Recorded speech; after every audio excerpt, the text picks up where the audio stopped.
दोस्तों, आज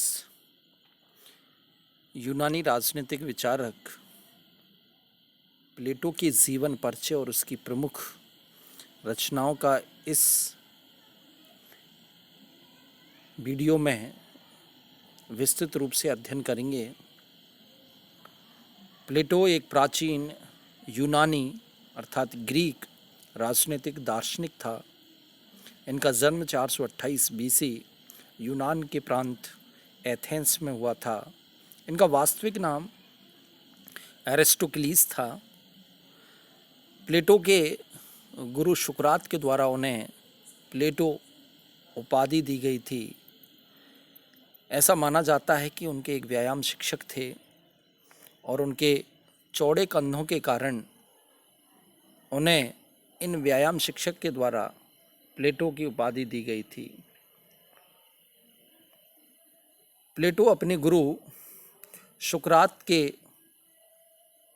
विचार सद्गुण ही ज्ञान है से अत्यधिक प्रभावित थे। उनके जितने भी प्रमुख विचार हैं, जैसे दार्शनिक राजा, आदर्श राज्य और न्याय सिद्धांत, वो सद्गुण ही ज्ञान के विचार को मूल में रखकर उनको सिद्धांत रूप में प्रकट किया गया है। अपने ज्ञान की समृद्धि के लिए प्लेटो विश्व भ्रमण के लिए गए और विश्व भ्रमण के बाद जब वो वापस एथेंस में लौटे तो उन्होंने यहाँ आकर एक शिक्षण संस्था की स्थापना की, जिसका नाम उन्होंने एकेडमी या अकादमी रखा था। इसे यूरोप का प्रथम विश्वविद्यालय होने का गौरव प्राप्त है। प्लेटो का ये फर्म विश्वास था, इसलिए उन्होंने एकेडमी के द्वार पर लिखवाया था कि ज्यामिति से अपरिचित व्यक्ति यहाँ प्रवेश ना करें। प्लेटो के चिंतन का प्रमुख उद्देश्य एक आदर्श राज्य की स्थापना करना था और जिसके लिए उन्होंने एक दार्शनिक शासक की परिकल्पना की थी। अध्ययन पद्धति के बारे में देखें तो प्लेटो की जो अध्ययन पद्धति थी वो द्वंद्वात्मक, विश्लेषणात्मक एवं निगमनात्मक थी। उनकी सर्वश्रेष्ठ पुस्तक रिपब्लिक संवाद जो शैली में लिखी गई है, उसमें यह अध्ययन पद्धति और शैली स्पष्ट रूप से देखी जा सकती है। प्लेटो के जीवन में एक दियोनेसिस घटना घटित हुई जिसने उनके विचारों को परिवर्तित कर दिया। दियोनेसिस घटना क्या है कि अपने दार्शनिक राजा की परिकल्पना को व्यावहारिक रूप देने के लिए सिसिली के सिराक्यूज राज्य के शासक दियोनेसिस प्रथम को उन्होंने एक दार्शनिक राजा होने का प्रशिक्षण दिया, लेकिन दियोनेसिस प्रथम एक दार्शनिक राजा बनने और आदर्श राज्य की स्थापना करने में असफल रहा था।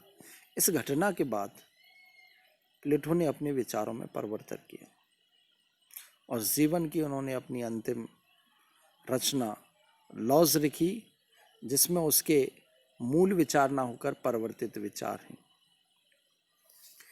इस पुस्तक में उन्होंने दार्शनिक राजा के स्थान पर विधि के शासन पर बल दिया था। प्रमुख रचना देखें तो रिपब्लिक ये ग्रीक या यूनानी भाषा में लिखी गई है। 380 बिफोर क्राइस्ट के आसपास इसको लिखा गया है। मूलतः 10 भाग हैं।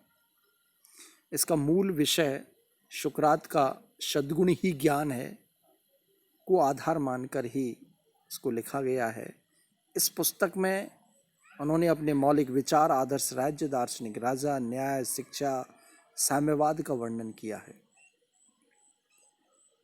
दूसरी उनकी महत्वपूर्ण पुस्तक लॉज है, जिसमें उन्होंने आदर्श राज्य के स्थान पर उप आदर्श राज्य की स्थापना की है, अर्थात विधि के शासन पर बल दिया है।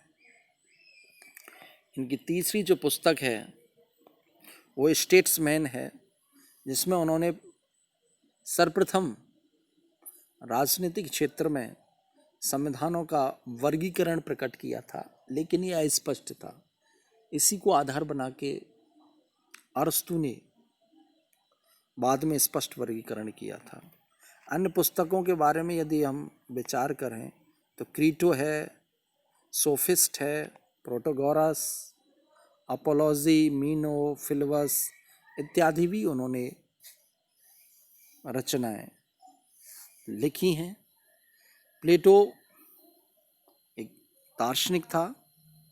राजनीति के क्षेत्र में उनके विचार बड़े महत्वपूर्ण हैं, इसीलिए प्राचीन राजनीतिक दर्शन का पिता हम प्लेटो को मानते हैं। इनके जो प्रमुख विचार हैं, आदर्श राज्य, दार्शनिक राजा, न्याय, शिक्षा, साम्यवाद और फासीवाद, इन सब का विस्तृत रूप से एक एक वीडियो में अपन शॉर्ट रूप में देखेंगे, समझने की कोशिश करेंगे कि प्लेटो क्यों प्राचीन राजनीतिक दर्शन का पिता या प्रथम और प्राचीन राजनीतिक दार्शनिक माना जाता है। Thank you.